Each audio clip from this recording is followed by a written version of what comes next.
Greetings, everyone. Welcome to another IC Talk, sponsored by the international community of the Society of Professional Journalists. We thank you for joining us. I'm Steve Taylor, a member of SPJ's Washington, D.C. Pro Chapter and a retired broadcast news reporter. The international community is an assemblage of journalists that encourages press freedom globally.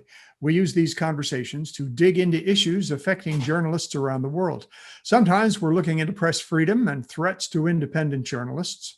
And sometimes, as today, we sit down with a particular journalist whose subject matter has local and global implications.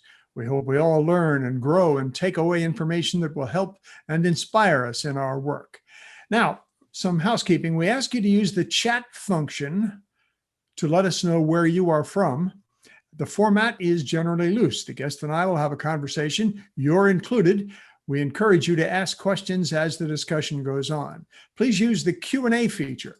If you want me to read your question, please indicate that in the question. Otherwise, the co-chair of the international community, our unseen producer, Dan Kubisky, will open your microphone so you can ask our guest directly. Please be short, concise. We want to give as many people as possible a chance to ask questions. And let's reserve the chat feature to communicate with Dan if you have any technical questions or want more information about the international community or SPJ.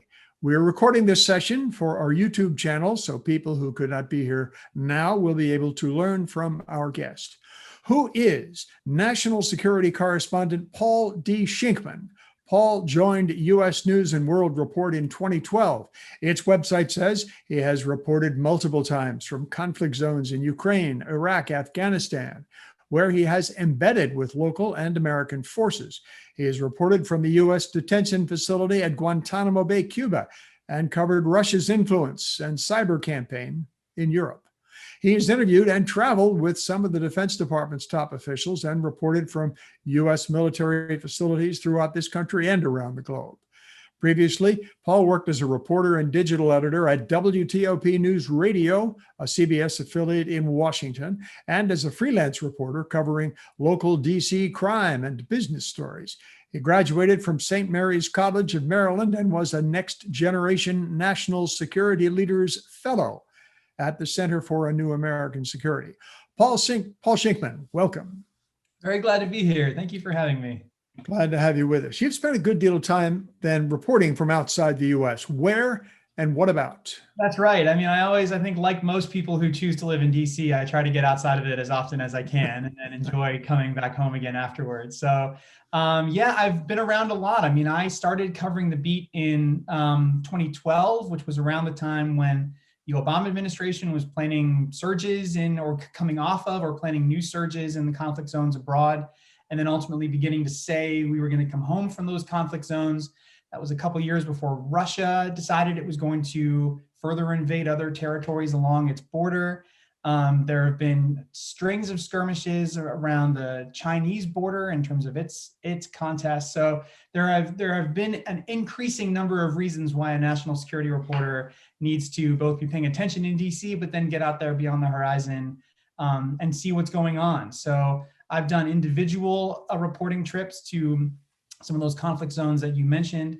I've also had a chance, to their credit, many senior defense officials, and particularly those who are sort of a couple steps down from the top, usually reserve a seat on their plane for a reporter to come along and sort of see what they see, which has been a really interesting experience as well, kind of getting outside of what you consider DC journalism being, with a lot of people on both sides of the microphone sort of vying for information. So it's been an eventful 8-9 years. I don't see that changing anytime soon.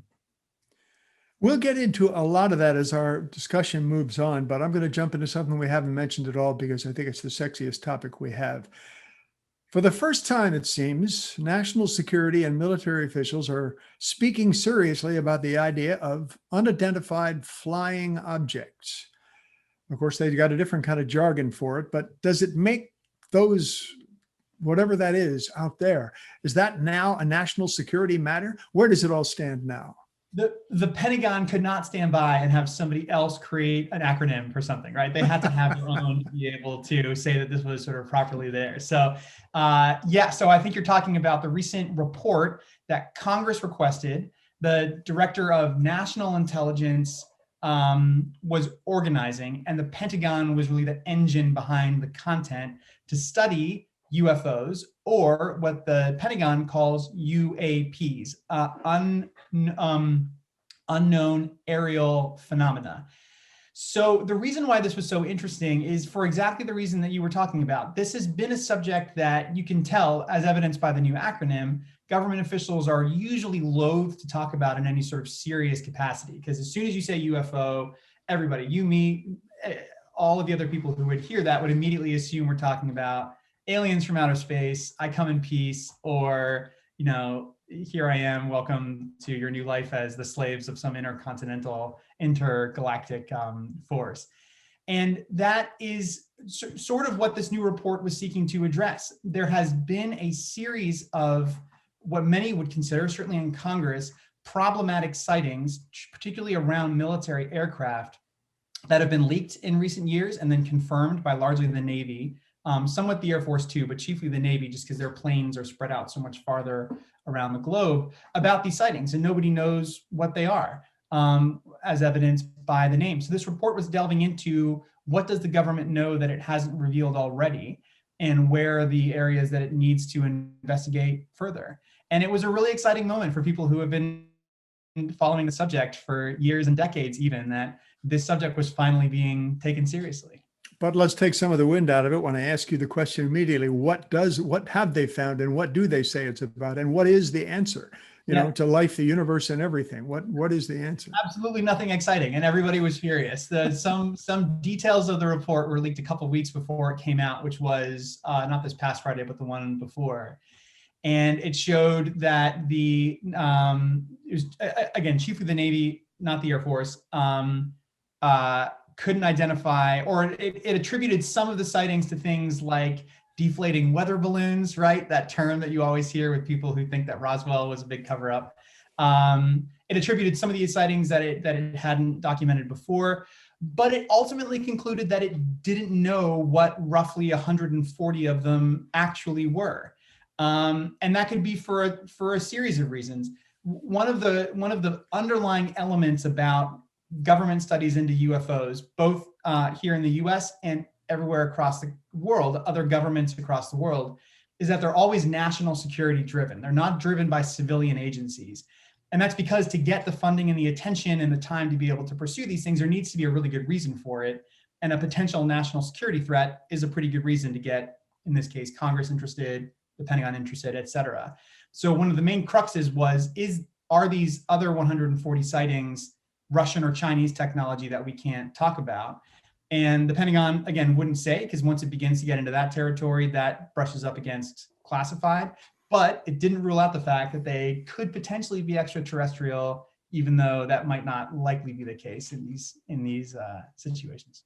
And I suppose it's worth pointing out that in those circles, the things that they don't know are also classified. So if the answer to all of the questions we've been discussing beats the heck out of me, that would be classified.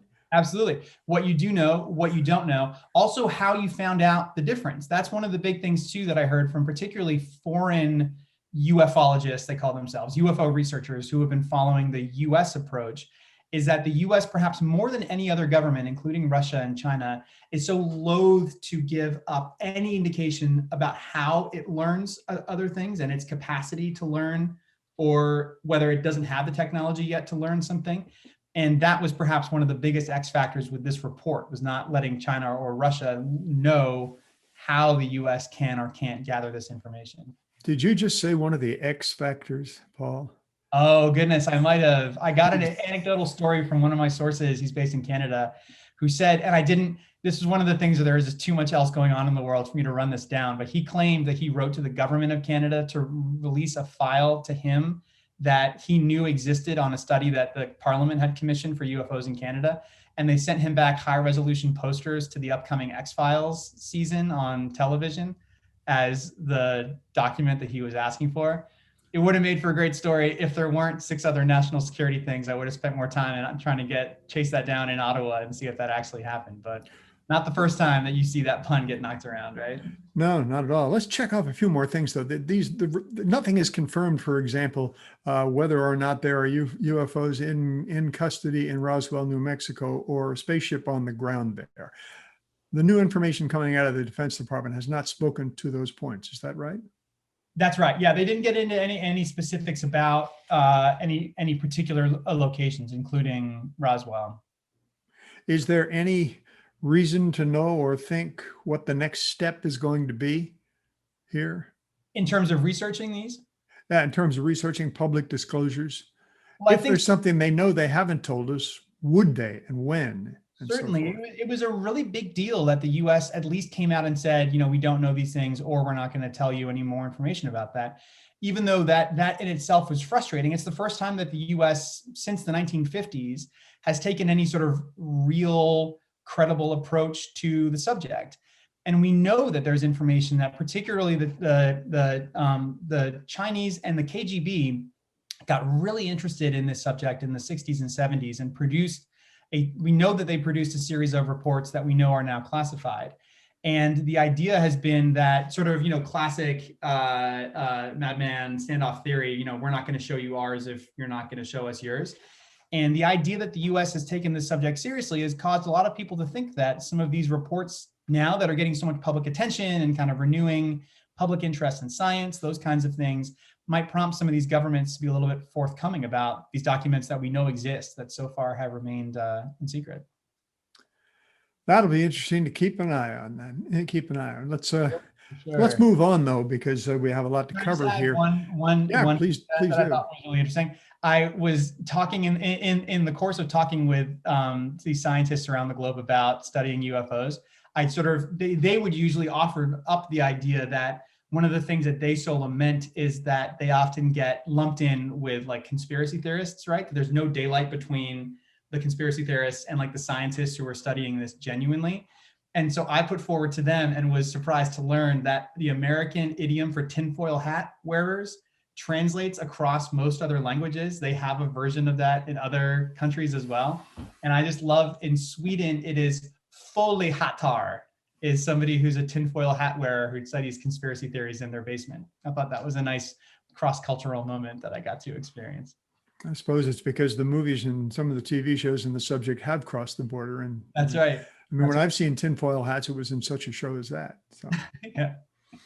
Well, that's something I'll look forward to hearing more about, even if we never hear anything. They haven't. Yeah. All right. I asked the Roswell question, so I'll move on to Ukraine, something that's more directly geopolitical here. Ukraine, it's one of those places on the border with Russia and the other. I mean, I know where it is, but it's a little. I have to go to the maps quite often to get a fix on it. It's because it is close to Russia and Germany and Poland and Turkey and Iran that it has been under attack and subject to military actions to seize land there for eons, right? For generations, for hundreds of years. So it's an old conflict to have Russia and the Ukraine fighting over what runs it.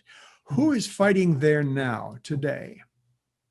It is, so as you say, it is this extremely consequential geographic area. It is also an extremely consequential cultural area. And this is something that I think often gets lost in discussions about the conflict there, is that the ethnic Rusars, the tribes that get granted their name to what is now Russia, they trace their ancestry and all of their folklore through a people that traveled through Ukraine to get to what is now Russia in the first place.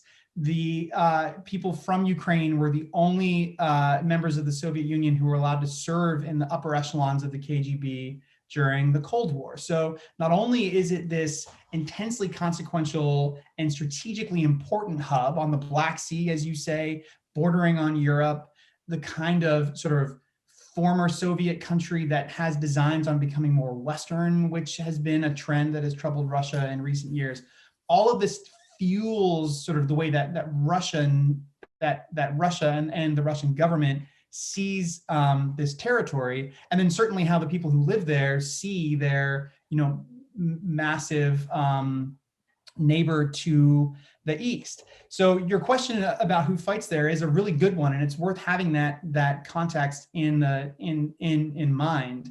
I mean, to say it sort of plainly, it is Ukrainians and ethnic Ukrainians in the West, many of whom have been deployed to the East where the fighting is taking place, where there are ethnic Ukrainians, but also ethnic Russians who were sent there, particularly during Khrushchev's premiership, to set up a series of industrial hubs in what had previously been wide open farmland, unlike anything that I'd ever seen before. And I've been to Kansas and Iowa and Nebraska, just to see stunning plains of wheat. And all of a sudden in the middle of them, there are these villages that have sprouted out around these industrial hubs that have been built there.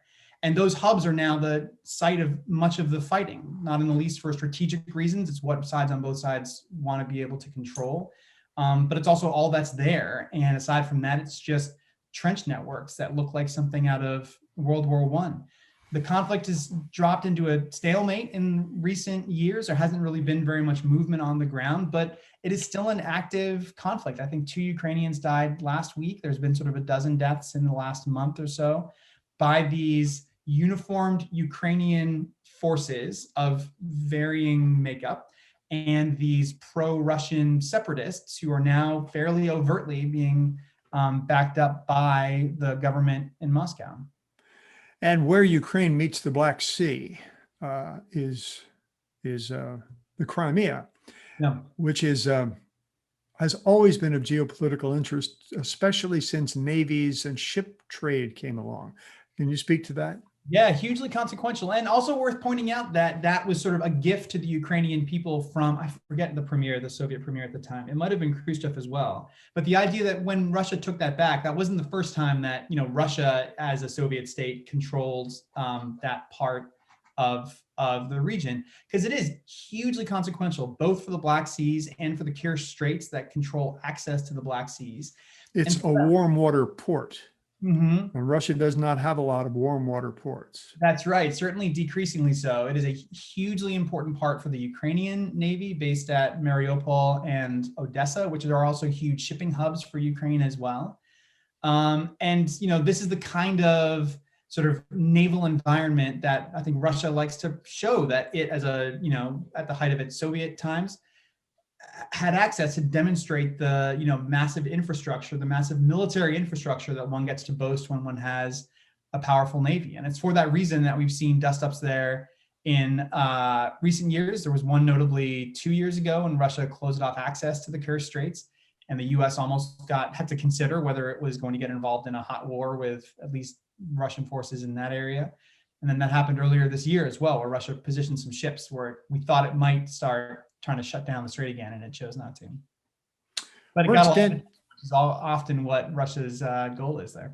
So in this conflict, it's the government of Russia against what remains of the government of Ukraine, with large sections of it having been seized by Russia. And also the government of Ukraine is dealing with an internal revolution on its own part, divided between Russian favors and Russian enemies. Have I got that right? I think that's roughly correct. I mean, you look at the government of Ukraine, this has been one of the things that the Biden administration has really been grappling with. They have very serious corruption problems that are not very difficult to see. The young president, who's the second to have taken power since the revolution in 2014, which is part of what precipitated this hot conflict in the first place, is trying hard to at least have the perception of cleaning that up and presenting Kiev as a government with which the West can do business. And we saw that pretty critically at the most recent NATO summit that just happened last month, where there were a lot of questions about is to Biden and to the leaders of NATO, is Ukraine going to become a NATO ally? And the response was they have a lot of tidying up to do at home before they can begin considering of do they pass the smell test to meet the NATO standard. That's also that's one of the worst nightmares that the Russian government would have, yet another NATO country on its border. I can see them going to war to hold that off. I think it's sort of roughly analogous. I've been thinking about this a lot from the Russian perspective, and I think it would be roughly analogous if the end of the Cold War went the same way And the Warsaw Pact countries became what NATO is today. And having succeeded in their goal of dissolving NATO, we're now becoming increasingly expansionist around its former perimeter. And if the UK decided that it was going to join the Warsaw Pact and sort of formally put itself in league with Russia, I certainly am not interested in making Russia appear to be a sympathetic actor here, because in many ways, Ukraine was just a stepping stone on a path that Russia has carved out for itself to create instability in this part of the world. Georgia in 2008 was the first, I think. Ukraine was the second, and we don't know what the third is going to be, although there are some signs it might be farther north in Europe. So yeah, Russia is in many ways sort of responding to the decline of its own making and the expansion of its neighbors. And I think most analysts would say has very effectively played a really lousy hand. Just the fact that it still gets so much brain space from Western leaders to this day. Although I think that there are a few other reasons why that might be the case too. Well, I was going to ask about that. What's in it for the United States except for driving Russia crazy? Getting out of 20 years of dusty, awful counterinsurgency in the Middle East for which there is no military success to be had.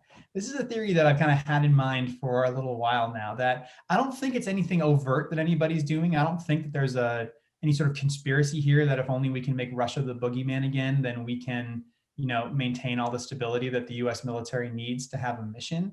But there's something really alluring, I think, to many of these leaders, these, 2, 3, 4-star generals, many of whom went through all the war colleges during the Cold War and wrote their theses about, the Fulda Gap, that they've defined their career in these wars where the US has given them a political problem and said, go fix it in Iraq and Afghanistan and Syria. And they haven't been able to, because it's an impossible task to give to the military. And now you have this perceived enemy in Russia and China. Those two countries now become sort of almost always said in the same breath, which is a lot easier to both design a mission, to build a force, perhaps most importantly, to get funding from Congress and say, we need new submarines, we need new airplanes, because here is a peer adversary that we need to prepare now to, the potential for some sort of conflict. So I think organizationally, it just sort of naturally makes sense to a lot of these leaders. The problem is that if you build your military around that as a mission, then it's only inevitable that you sort of go looking for those kinds of conflicts if and when they might spark. Yes.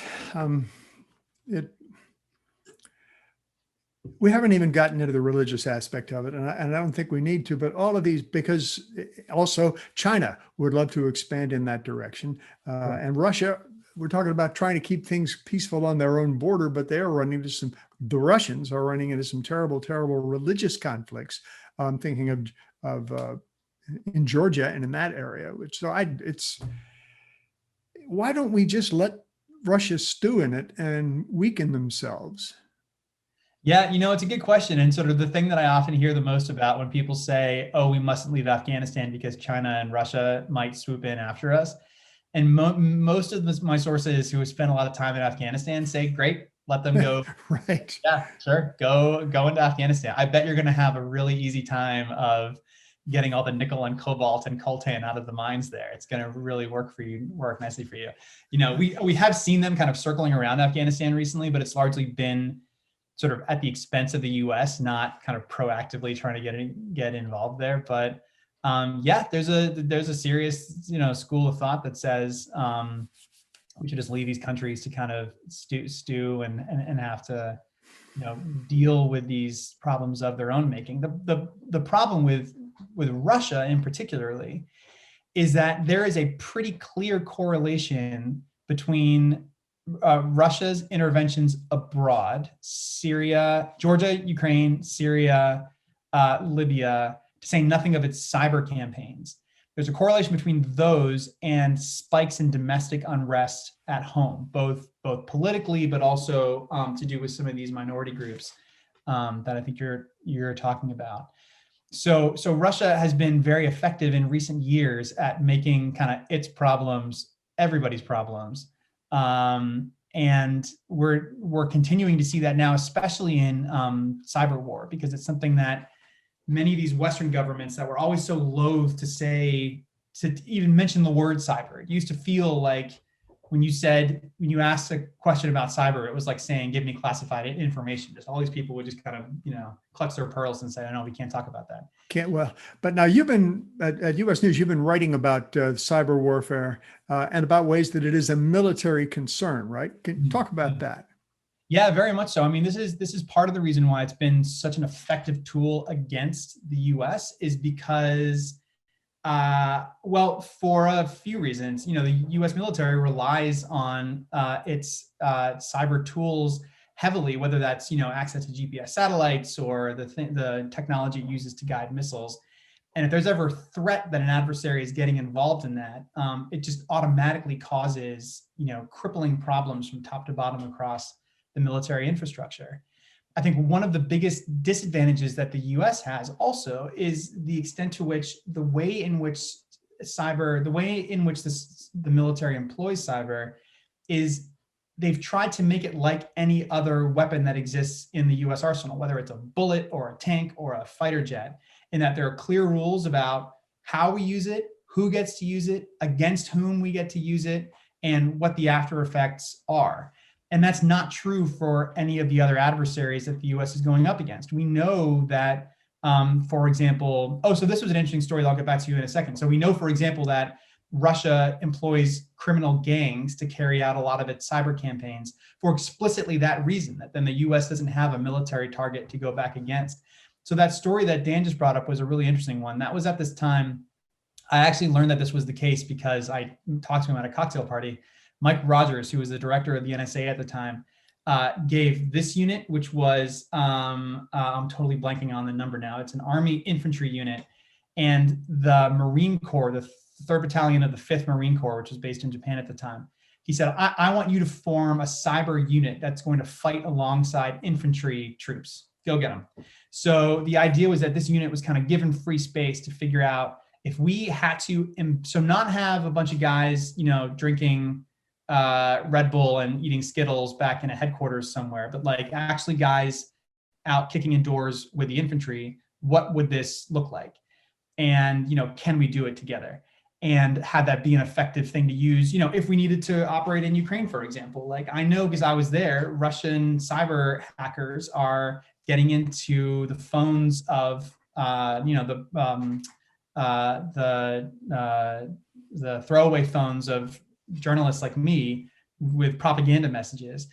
The Army was saying, if we need to do this, then, how do we go about doing it? And it was such an American solution to the problem, right? Like we have the ability to determine these capabilities.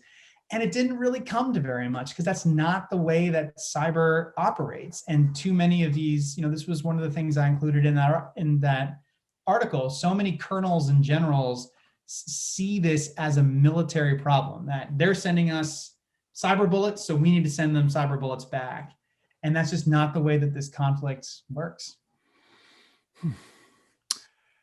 Back when I was, do a little inside baseball here. Back when I was introducing you, the blurb I read mentioned that you've interviewed and traveled with some Pentagon officials for a reporter. Does being on the plane make much difference in what you learned from the Defense Department?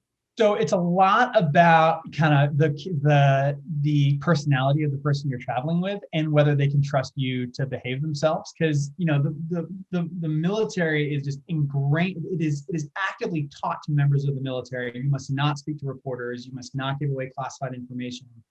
And it produces these leaders who are just kind of naturally skeptical, that they think that anything that they might give to you is all of a sudden going to be a banner headline somewhere.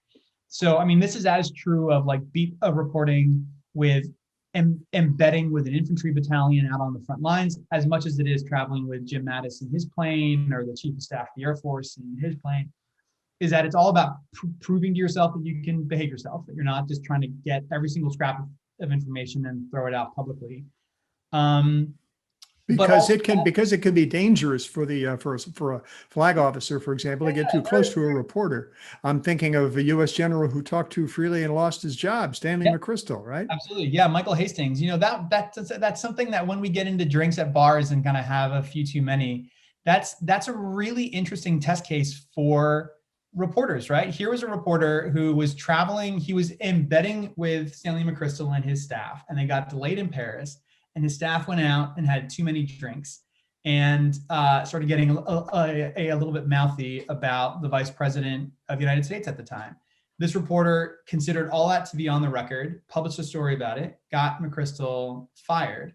And the coda to that got a lot of embeds from other reporters that were in the works at the time, totally scrubbed. I was supposed to go to Afghanistan in 2014, and it got taken away because when that happened, they said, no more journalists traveling with these people. We can't trust you to do the right thing.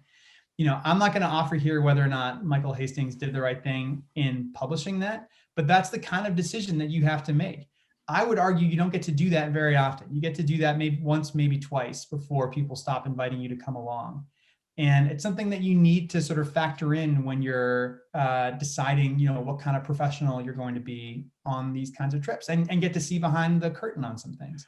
I spent the better part of 10 years traveling with 3 presidents in the White House planes. And I can't say I got closer to the officials than I would have just from the briefing room, but I was in a position to see stories developing sometimes well ahead of time. Is that the kind of benefit you see on the Pentagon side? For sure. And also, Steve, I think you're giving yourself short shrift. You talked about how like George Bush used to like do a barbecue or something for the journalists when you were at Kennebunk, right? Didn't you say something that's right. about that? Like that's the kind of color, you know, there might not have been news there, but when you're writing, you know, your long form piece at the end of his term, like that informs the kind of man that he is, right? That you wouldn't have necessarily gotten from, you know, state appearances at the podium. And I think, you know, especially when you're looking in the kinds of characters that were in any of the last 3 administrations, where there were some quite colorful ones, the current one and the last 2, which is what I've been covering. You know, that counts for something to kind of see, you know, who these people were and sort of what their values were. You know, I do think it is different with defense, with covering the Defense Department. And this is more something that I've heard from the people that have been doing it much longer than I, that the Pentagon used to be this kind of sleepy backwater beat that people at the White House who couldn't hack it, they got sent across the river as their penance to go cover the Pentagon instead. And it's only really since the 9/11 that it's become more of a premier beat to cover, but you still get the sense that there isn't quite as much spotlight on the Pentagon, certainly as there would be on the White House. You know, you look at how the briefings get covered, like if there's big news, they might show the Pentagon briefing, but, you know, that's not really true the same way it is for the White House for, you know, what you were covering before. And I think that sort of trickles down to what these trips are like too, that there's this kind of sense that, especially if you've established yourself as somebody who's not just gonna write all the things that, you know, immediately come your way and sort of put a bit of time into it, but they're a little bit more willing to give you bit more of a peek behind the curtain. Certainly not the whole show, but a bit more of a peek than you might get in a White House environment. Question about Guantanamo Bay, because Sure. you've done some reporting there. At this point, what sorts of people are being held there? How many? Yeah, very few. So I don't know the exact number. When I was there, it was just shy of 100, I think. And when was that? That was the last time that I was there was in 2013. That was the last time that I was there on the ground. So right at the height of the Obama administration trying to close this thing down. That stalled a little bit under the Trump administration because he thought that's a facility that we should be using more, unlike Biden and Obama, who thought that we should ultimately close it. And so now it's a few dozen, and it's bizarre. It is in this beautiful setting, but intensely secured from the rest of the island for perhaps obvious reasons that we all saw in A Few Good Men. And got Jack Nicholson up on the wall. Totally right. You know, I sit from 100 yards from 300 Cubans who were trained to kill me. Like, so that, I mean, that's like, you know, what they used to kind of talk about there. Now it's this sort of Cold War base, like something out of South Pacific, like a James Michener novel when you land on the windward side and then you go across the bay to the leeward side. And it's this sort of combination of 1940s and 50s military buildings and then super high speed detention facilities and legal facilities.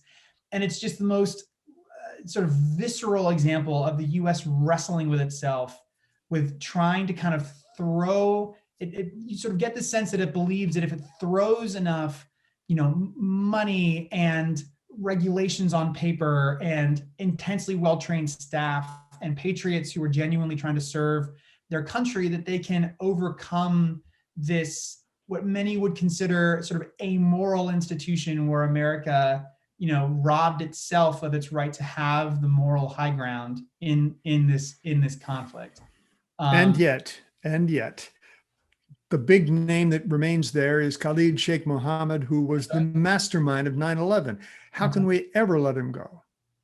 That's true. I think, though, that the argument that we can, there is a difference between can we ever let him go and can we ever get him out of this facility that has become a symbol of a chink in the armor of the way that the U.S. presents itself morally. Absolutely. Why don't we send them to one of our maximum security federal penitentiary? I'm thinking of Florence, Colorado. Absolutely. This was something that my sources were like hopping up and down about around the time when there was some consideration for moving one of bin Laden's sons onto U.S. soil. Was it bin Laden's sons? I think it was one of bin Laden's sons. This was maybe 3 or 4 years ago.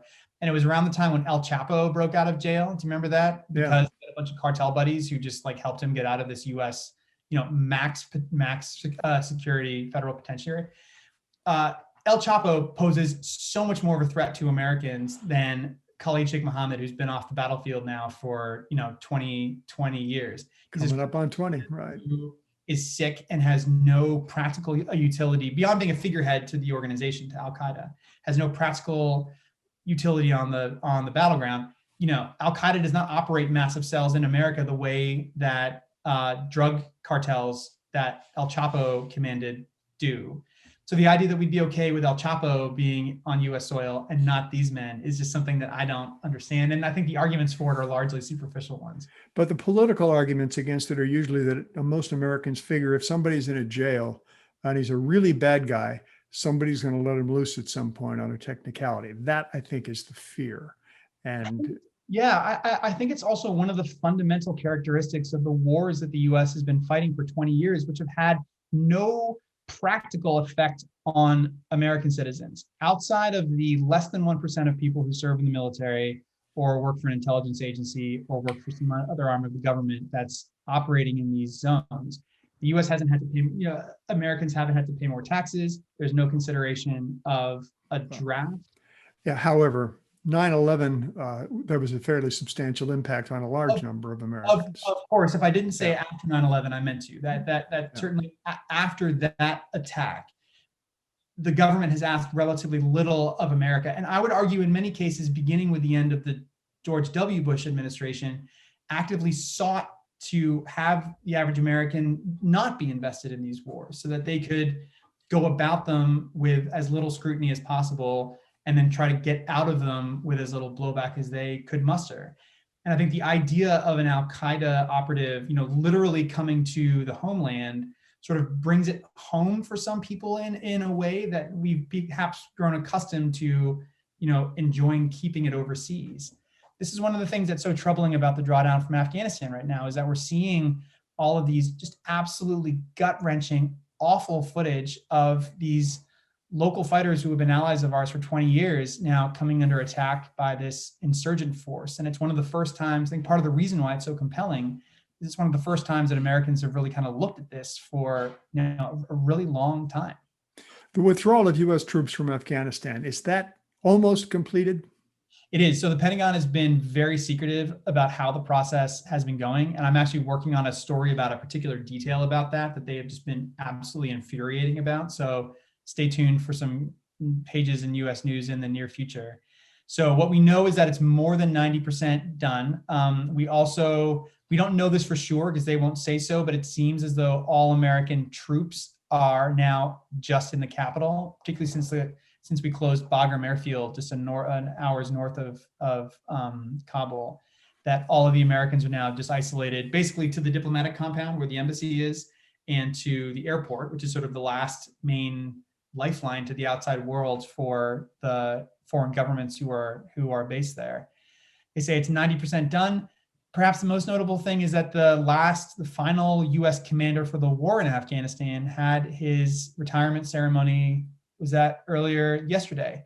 Yeah. Scott Austin, who has an interesting background. He was a Delta Force special operator who I think his first deployment was to Somalia in 1993 for the Black Hawk Down incident, one of the first times we think that American forces encountered what would become Al-Qaeda.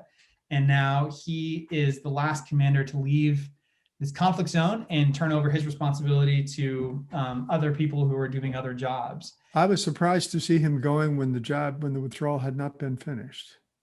So you've struck upon the fundamental question here of when does the war in Afghanistan come to an end?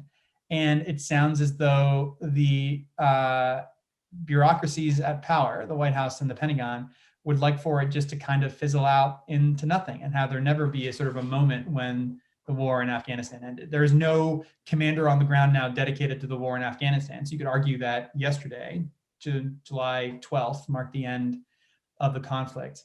But they say the deadline is by the end of August. That's when the last combat troops are going to come out. But we also don't know what the composition. We know that there are going to be more American soldiers at this American presence than there are at any other American presences in other countries. We don't know what that composition is going to be like. So in some ways, what we're looking at now could be sort of what our presence in Afghanistan is like for the indefinite future, a few hundred on the ground. An obvious question to put to somebody at the Pentagon, though, at this point, which you've probably done, is might the U.S. be drawn back? What if the Taliban resumes protecting Al-Qaeda or other anti-U.S. terrorists and they launch another 9/11 style attack? Yeah, absolutely. It's actually a question that I asked Pentagon spokesman John Kirby last week, and it's a story that we're going to have in U.S. News later this week. So stay tuned for that. The basic idea is that there is no going back for a few reasons. We had a lot of international support for invading Afghanistan in the first place, and that is not in place now. Not only are regional neighboring countries, chiefly Pakistan, consider that Afghanistan is a landlocked country, so getting there is much more difficult than other places the U.S. might invade. Getting there is really difficult. Countries like Pakistan do not want us to go back in, so we don't get the kind of leapfrogging capability that we got the last time to be able to invade. Russia and China are seeing to it that the U.S. is kind of locked in this process right now where it's trying to pretend like it can establish some sort of force in a neighboring country that would be as effective as Americans on the ground. Russia is seeing to it that it's pulling all the strings from its former Soviet allies and making sure that no new U.S. base is going to spring up in Uzbekistan or Tajikistan. China has been forging deeper ties with Pakistan in recent years. I did some coverage on this last year, actually, of a new intelligence assessment or a new intelligence arrangement between the two of them, unprecedented, to see to it that they don't support the U.S. going back in. So when you think about, a lot of people have been asking about, myself included, when we pulled out of Iraq, we were able to go back in there almost immediately once ISIS sprang up again. But that was because the opposite was true of all the things that I just said. We had allies in all of the neighboring countries. Indeed, a NATO ally, Turkey, borders on Iraq. So all of the logistical and sort of geopolitical levers that you need to pull were already in place and at our disposal to be able to go back. None of that is true for Afghanistan. But the most important point is that the Biden administration has pretty much come flat out and said, we're going to choose not to go back into Afghanistan. It doesn't really matter whether or not we logistically can or cannot. Our mission there is over. It's time for the Afghans to pull the weight on their own. And they've apparently, if you read between the lines, resigned themselves to the idea that if the Taliban takes over the country, then the government that we propped up just wasn't trying hard enough. Yeah. Steve, I've been sitting at my desk with that same reaction for a few months now. Because what you're saying is if it's only Afghanistan hurting Afghanistan, they've been doing it for eons and nobody cares. But if that were true, we would not have gone in 2002. Yeah. We had a provocation, a great cracking big provocation on 9/11. Yeah. But I'm not satisfied that and then it would be harder for us to do what we did in 2002, because for the reasons you state, and also because I think we're kind of, the world maybe is numb to terrible provocations. Maybe it's not possible to do something bad enough yet. anymore. That's right. Yeah. And the administration has come out on record and said that it believes that the Al-Qaeda presence, which it acknowledges is growing in Afghanistan, that it is degraded and not at the capacity to be able to launch the kind of strike on the US that we saw on September 11th. And that now it's up to our allies in Kabul to do more about ensuring that it stays that way. Recently, I mean, this is sort of the story has been evolving, as we speak, that there has been sort of a rhetorical shift within the Biden administration of really kind of pinning this now on the government in Afghanistan, on President Ghani and Abdullah, the number two, that it's really up to them to kind of solve this. And if it goes, and then the inference being that if it goes south, then it's kind of their fault. It's not anything that the US did.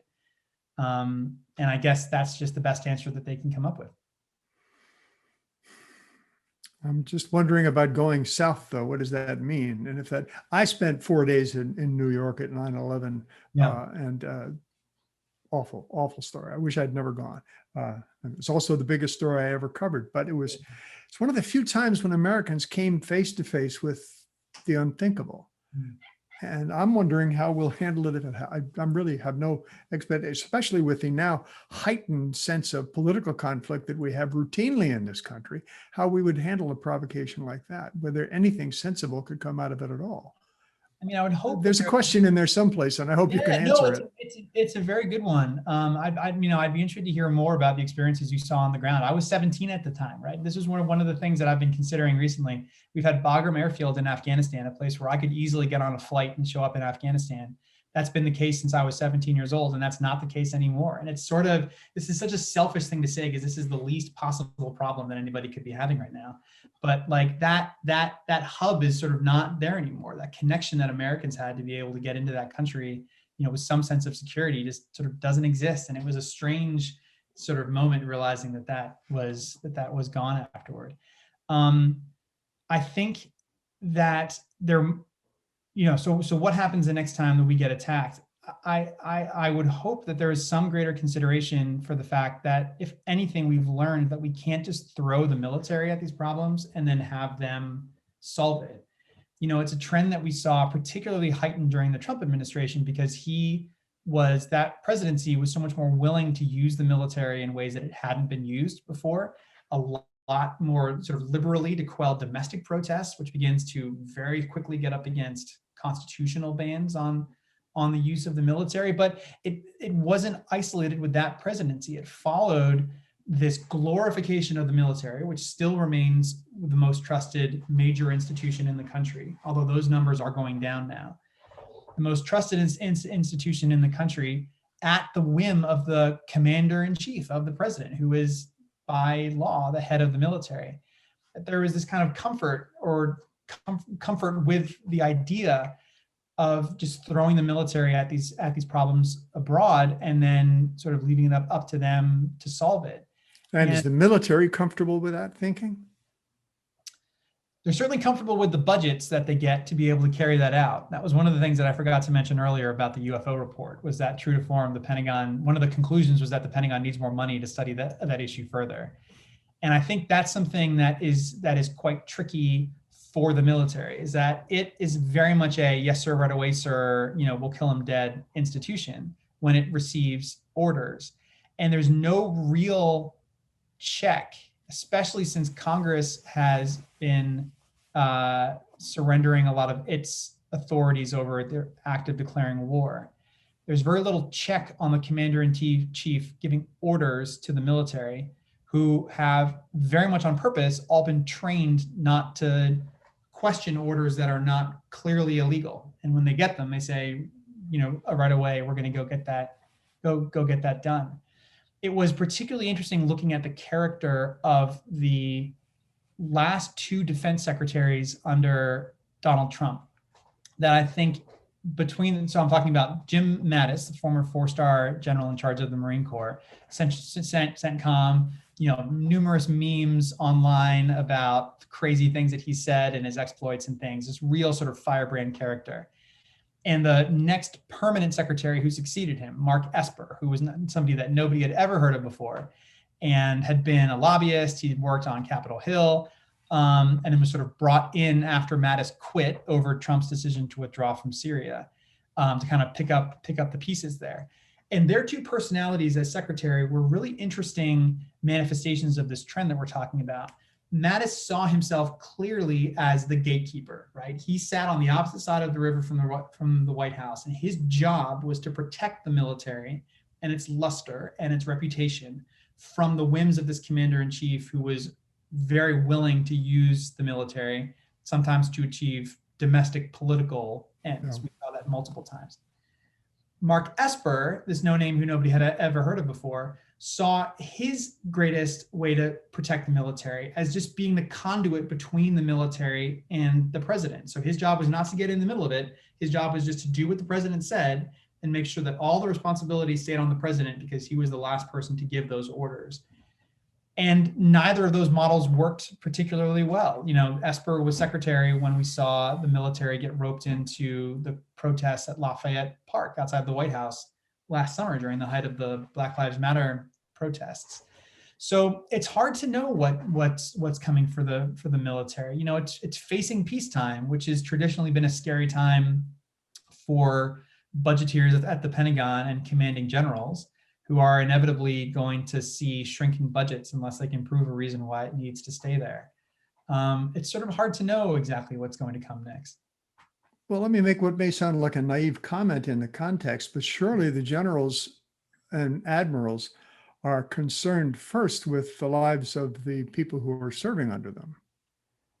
That's true. So this is an interesting facet of the military that, number one, you know, you hear this a lot when there's discussions about sexual assault within the ranks. They always say rule number one is protect the troops. We have to take care of our people. That is the most important order that exists.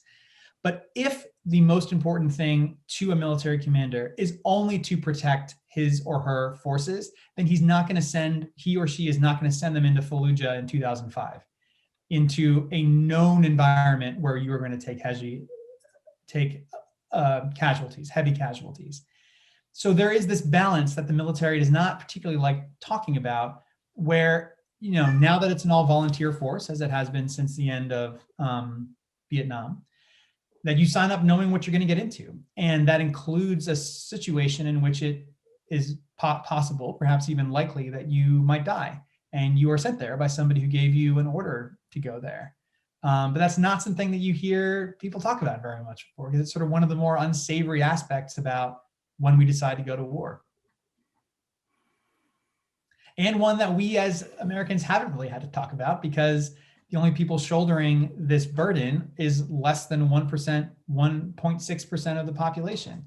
And decreasingly people who are our neighbors. We're seeing it become much of the military comes from certain parts of the country and from certain demographics, particularly the ones who are fielding the most dangerous jobs. Paul, we're coming to the end of the time for this program, but I want to ask a question that we put to all our guests here, the same question, and that is, what does press freedom mean to you? It's such a good question. I think for me, it is about having the opportunity to fight for and secure the ability to prove to our readers and our viewers that we are doing their business. And I think that's about personal improvement as journalists. I think it's about making sure that the institutions for which we work are doing the right thing. And again, fighting on behalf of the American people to hold those in power accountable. And then also challenging those in power to account for their decisions. And maintaining that infrastructure is just, well, I'll tell you, I sat on, there is this reporter, David Wood, who won at least one Pulitzer Prize. He was a career combat correspondent, birthright Quaker, who deferred his, I think he was drafted into Vietnam, but instead became a combat correspondent. And I talked to him once, and he told me something. He gave me some advice for journalism that I wrote down on the sticky note that I've got here on my monitor. And his advice was, learn much, harass the government. And by that, I think he means people in power. Learn much, harass the government, stand up for the little guy, write gracefully, let everything else go. And I think that for me encapsulated this environment that we need to be improving ourselves to be able to maintain so that we can fight for our readers and our viewers. That was a really long and disjointed answer. Did that? No, not disjointed at all. And the question he put to you is like all great questions, it's a killer. Yeah. And also when you talked about and leave the rest of it behind, because of course we both know people about whom this is the truth. A lot of what is part of the rest that you're leaving behind is a personal life and it's family considerations and things like that. You get caught up in these things and our own personal moral responsibilities, we sometimes forget them.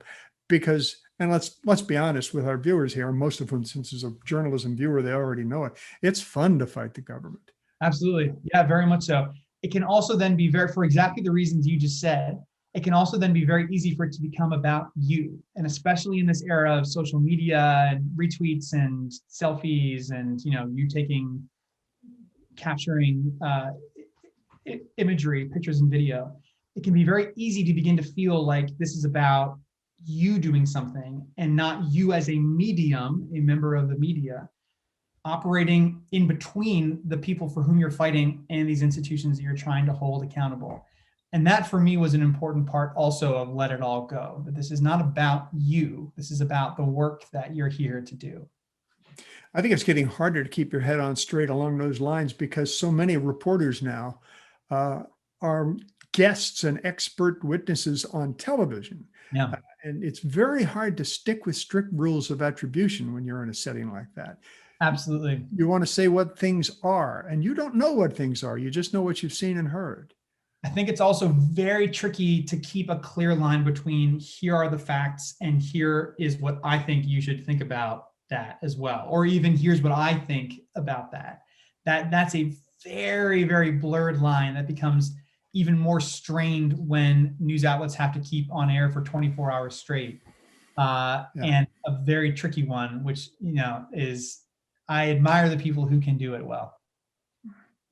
I think we'll wrap it here, Paul, because there's a lot to chew on and think about.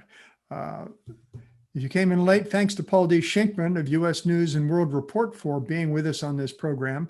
A great exchange, probably the model of just two reporters having a conversation. At least it seemed that way to me. And I shouldn't be saying what I think because I'm supposed to be a good reporter. Spoken like a true podcaster. Well done, Steve. I really enjoyed talking to you. Thank you for the opportunity. My pleasure. The international community, some housekeeping here, will be taking some time off to enjoy the summer weather, if that's possible, or otherwise to survive it. We will be back with the program as a part of the 2021 SPJ Journalism Conference, which is in early September. We will have a discussion with filmmakers who did documentaries on press freedom issues in the Philippines and in Turkey. You can register to participate in this program by registering for that 21 Journalism Conference, which will be in New Orleans at the beginning of September. Go to spj.org to sign up. Thanks again to Paul Shinkman, and thanks to all of you who joined us tonight. I'm Steve Taylor. Stay healthy, stay safe.